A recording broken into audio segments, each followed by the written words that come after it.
यह कहानी है भारतीय सेना के अदम्य साहस की, कहानी है उस वीर सपूत की जिनके शौर्य और बलिदान ने भारतीय सैन्य इतिहास में स्वर्ण अक्षरों में अपना नाम दर्ज कर दिया, जो अकेले अपने प्राणों का दीप जलाकर टीथवाल की ऊंचाई पर भारत का तिरंगा लहराकर अमर हो गए। जी हाँ, हम बात कर रहे हैं परमवीर चक्र विजेता शहीद कंपनी हवलदार मेजर पीरू सिंह शेखावत की। परमवीर चक्र से सम्मानित वो सूरवीर जिन्होंने अपने जीवन की अंतिम सांस राजा रामचंद्र की जय के साथ ली। राजस्थान का चूरू जिला, गांव रामपुर वेर। दिन था 20 मई 1918।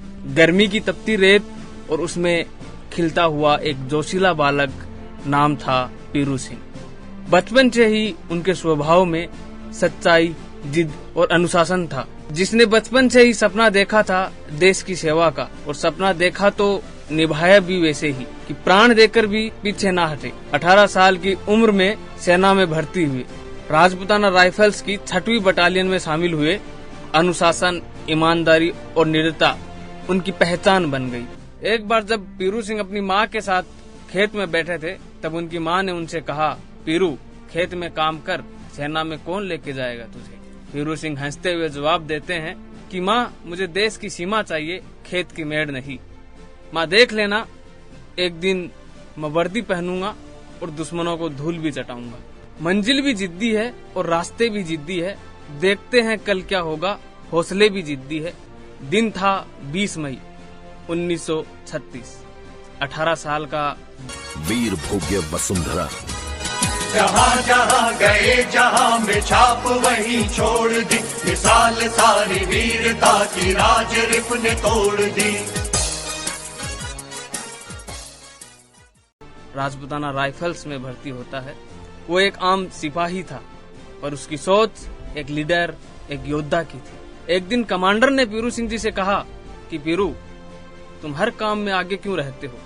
पीरू सिंह कहते हैं कि साहब, अगर किसी को मरना है तो सबसे आगे चलने वाला ही मरे, क्योंकि पीछे वालों को रास्ता दिख जाएगा। साल था 1948। जम्मू कश्मीर के टीथवाल सेक्टर में घमासान युद्ध जारी था। पीरू सिंह की टुकड़ी को एक महत्वपूर्ण चोटी से दुश्मनों के कब्जे को खत्म करने का आदेश मिला, और पीरू सिंह ने तय कर लिया था कि हर हाल में पहाड़ी पर कब्जा वापस लेना है। 18 जुलाई की रात, चारों ओर मशीन गनों की गर्ज, हथगोलों की गूंज। इंसान होते तो कब के हार जाते जनाब, वो फौज की लड़ाई है, लंबी चलेगी। रात का दृश्य था, सभी सैनिक आग के चारों ओर बैठे थे। उसमें से एक सिपाही रमेश पीरू सिंह जी से कहता है कि साहब, लगता है कल बहुत भयंकर लड़ाई होगी। दूसरा सिपाही बोलता है, दुश्मन की मशीन गनें तैयार है साहब, हमारे पास बस जज्बा है। पीरू सिंह हंसते हुए मुस्कुराते हुए कहते हैं, जज्बा ही तो सेना का असली हथियार होता है, जज्बा है तो जीत है। पीरू सिंह जी ने कहा कि सुनो भाइयों, कल अगर मैं वीर गति को प्राप्त हो गया तो कोई रुकेगा नहीं, कोई झुकेगा नहीं। हर गोली का जवाब हम हौसले के साथ देंगे। सिपाही बोलता है कि साहब, अगर आप नहीं रहे तो।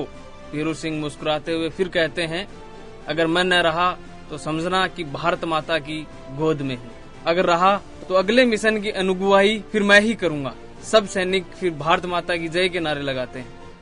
एक फौजी के रुतबे से बड़ा कोई रुतबा नहीं होता, वर्दी के शान से बढ़कर कोई शान नहीं होती, और वो खामोश कर चुके थे। शहीद हुए तो क्या हुआ, वो राष्ट्र के हृदय में अमर हो गए। ऐसे थे हमारे शहीद पीरू सिंह जी। उनके इस अद्भुत साहस और बलिदान के लिए भारत सरकार ने मरणोपरांत उनकी मां को परमवीर चक्र सौंपते हुए राष्ट्रपति राजेंद्र प्रसाद ने कहा, भारत ऐसे बेटों के कारण ही जीवित है, ऐसे बेटों के कारण ही भारत की छवि दुनिया भर में अमरता की ओर है, ऊंचाई की ओर है। आज भी उनकी याद में झुंझुनू में शहीद पीरू सिंह सर्किल, हिमाचल में पीरू सिंह चौक, और अंडमान निकोबार का एक द्वीप जो शहीद पीरू सिंह के नाम से जाना जाता है। यह सम्मान सिर्फ एक नाम को नहीं, बल्कि उस भावना को है जो कहती है, मैं देश के लिए कुछ भी कर सकता हूँ, मैं देश के लिए कुछ भी कर सकता हूँ। भारत का युवा आज भी कहता है, मैं भी बनूंगा पीरू सिंह जैसा, मैं भी बनूंगा पीरू सिंह जैसा। साथियों, आज जब आप आजादी का स्वाद चखते हैं तो ये जान लीजिए, किसी ने उसके लिए खून बहाया है, किसी ने अपना पसीना बहाया है, किसी ने अपने सपनों को आजादी में पिरोया है। शहीद पीरू सिंह शेखावत का नाम सिर्फ इतिहास नहीं, वो हर एक भारतवासियों की दिल की धड़कन है। ये कहानी थी भारत के एक वीर योद्धा की, शेखावटी के लाल पीरू सिंह शेखावत की। जुड़े रहिए ऐसे ही योद्धाओं की कहानियां सुनने के लिए, गाथाएं सुनने के लिए। भारत माता की जय।